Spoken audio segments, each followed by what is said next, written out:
अस्सलाम वालेकुम। The power productions के साथ मैं हूं अब्दुल दावर। फूल मुरझा जाते हैं, कांटे जख्म देते हैं, लेकिन किताबें हमेशा साथ रहती हैं और ज़िंदगी का सबक देती हैं। आज मैं पहली बार किसी किताब पे कोई बात करने जा रहा हूं और मैंने सोचा कि किताब पर ही बात करनी चाहिए, क्योंकि किताब जो है ज़िंदगी का बहुत अहम हिस्सा है। तो जो मेरी सबसे पहली किताब है वो है पीरे कामिल। पीरे कामिल वैसे तो कहते हैं, आप सब जानते ही होंगे कि 2004 में शाया हुई थी।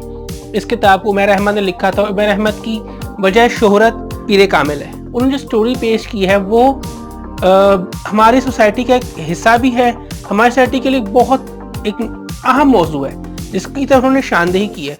सबसे पहली बात तो ये है कि इस कहानी के अंदर, इस नॉवेल की स्टोरी में उन्होंने दो कैरेक्टर्स बनाए, सालार और इमामा, जो कि मेन कैरेक्टर्स हैं। इसके अलावा और भी कैरेक्टर्स हैं। इस किताब के अंदर उन्होंने कादियानियत को डिफाइन करने की कोशिश की है। बहुत से लोग कादियानियों के बारे में मिसकंसेप्शन रखते हैं कि वो मुसलमान हैं या कहते हैं वो कुरान को मानते हैं या रिसालत को मानते हैं। इस किताब के अंदर उन्होंने ये प्रेजेंट किया है कि ऐसा कुछ भी नहीं है। ये सिर्फ खाम ख्यालियाँ हैं या अफवाहें हैं या लोगों की खाम खा की जो एक कैंपेन चलती है ना उनके हक में, कि उसका हिस्सा हो सकती है। बट एनीवेज उन्होंने ये बताने की कोशिश की है कि एक लड़की जो मेन कैरेक्टर इमामा, वो मुसलमान हुई, उसने कादियानियत छोड़ी, फिर उसने अपनी ज़िंदगी को इस्लाम के मुताबिक चलाने की खातिर उसे अपना घर बार भी छोड़ना पड़ा। पीरे कामिल तो नबी पाक सल्लल्लाहु अलैहि वसल्लम की ही ज़ात है ना, क्योंकि उन पे आकर इस्लाम क्या हर चीज़ मुकम्मल हो जाती है। उनकी शख्सियत एक मुकम्मल, एक कामिल शख्सियत है।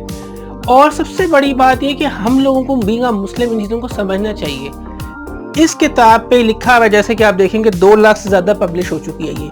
ये 2 लाख से ज़्यादा पब्लिश होना जो है, ये इस किताब की कामयाबी भी है। मैं नौजवानों को, आजकल के जो यंगस्टर्स हैं स्पेशली, उनको मैं ये रिकमेंड करूँगा कि आप ये बुक ज़रूर पढ़ें, क्योंकि ये पाकिस्तानी सोसाइटी के अंदर रहते हुए आपकी शख्सियत साजी में एक अहम किरदार अदा करेगी। इस किताब को पढ़ के आपको समझ आएगी कादियानियत क्या है और मुसलमान होने की असल डेफिनेशन क्या है। क्योंकि उसमें जो दूसरा कैरेक्टर दिखा है सालार, वो था तो मुसलमान, लेकिन वो बहुत सी माशरती बुराइयों का शिकार था। अगर हम गौर करें तो हम भी बहुत सी बुराइयों का शिकार हैं। तो इस किताब को पढ़ के आपको समझ आएगी कि असल में इस्लाम क्या है, मुसलमान होने की तारीफ क्या, मुसलमान को क्या क्या करना चाहिए और क्या क्या नहीं करना चाहिए। और इससे आपकी शख्सियत साजी में बहुत अहम किरदार अदा हो सकता है। आबे हयात के नाम से इसका उन्होंने एक और भी बनाया सीक्वल। इंशाल्लाह जल्द ही हम उस पर भी जरूर बात करेंगे। ये किताब फिरोसन्स पब्लिकेशन से आपको मिल जाएगी, फिरोसन्स के सेलर से मिल जाएगी आपको। आप इस किताब को ज़रूर ख़रीदें, ज़रूर पढ़ें। अगर आपको सेकेंड हैंड ही मिलती है तो आप ज़रूर पढ़ें। तो इस किताब को पढ़ने की मैं रिकमेंडेशन देता हूँ और मेरी ये ज़ाती राय है कि आप इस किताब को ज़रूर पढ़ें। बाकी अगर आपको वीडियो पसंद आए तो लाइक करें, कमेंट करें, शेयर करें, हमारे चैनल सब्सक्राइब करें, बेल आइकन को क्लिक करें। इसके अलावा सोशल मीडिया की मुख्तलिफ वेबसाइट्स में फॉलो भी कर सकते हैं। तो देखते रहिए दावर प्रोडक्शंस और मोहब्बतें बांटें। फी अमान अल्लाह।